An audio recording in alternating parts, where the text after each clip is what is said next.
রেলগাড়ির কামরায় হঠাৎ দেখা, ভাবিনি সম্ভব হবে কোনো দিন। আগে ওকে বারবার দেখেছি লাল রঙের শাড়িতে ডালিম ফুলের মতো রাঙা। আজ পরেছে কালো রেশমের কাপড়, আঁচল তুলেছে মাথায়, দোলন চাপার মতো চিকন মোড় মুখখানি ঘিরে। মনে হলো কালো রঙের একটি গভীর দূরত্ব ঘনিয়ে নিয়েছে নিজের চারিদিকে, যে দূরত্ব সর্ষে ক্ষেতের শেষ সীমানায় শাল বনের নীলাঞ্জনে। থমকে গেল আমার সমস্ত মনটা। চেনা লোককে দেখলেম অচেনার গাম্ভীর্যে। হঠাৎ খবরের কাগজ ফেলে দিয়ে আমাকে করলে নমস্কার। সমাজবিধির পথ গেল খুলে, আলাপ করলেম শুরু। কেমন আছো, কেমন চলছে সংসার ইত্যাদি।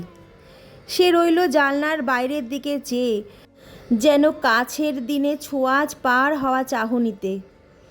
দিলে অত্যন্ত ছোট্ট দুটো একটা জবাব, কোনোটা আবার দিলেও না, বুঝিয়ে দিল হাতের অস্থিরতায় কেন এসব কথা, এর চেয়ে অনেক ভালো চুপ করে থাকা।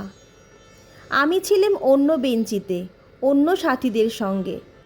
একসময় আঙুল নেড়ে জানলার কাছে আসতে মনে হলো কম সাহস নয়।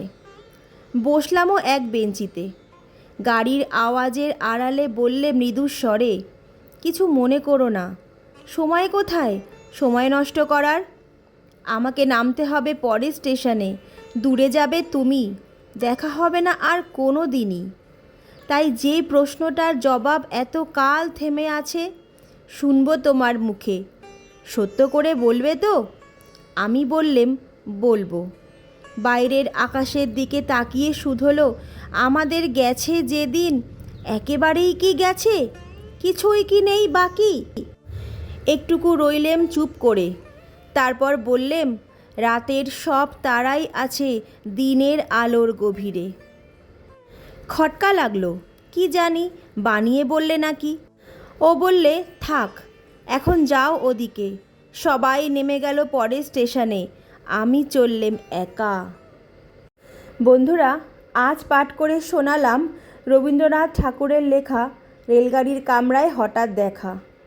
তোমাদের আমার গলায় এই রচনাটি শুনে কেমন লাগলো অবশ্যই আমায় কমেন্টের মাধ্যমে জানিও। ভালো লাগলে লাইক কমেন্ট শেয়ার করো, সঙ্গে থেকো, পাশে থেকো। আর গল্প পাঠে যদি কোনো রকম ভুল ত্রুটি কিছু করে থাকি, সেটি তোমাদের নিজ গুণে মার্জনা করো, কেমন?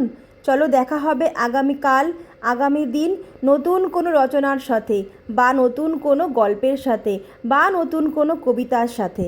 ততক্ষণের জন্য প্রত্যেকে ভালো থাকো, সুস্থ থাকো, আর শুনতে থাকো বাংলা গল্প বাই রত্না। নমস্কার।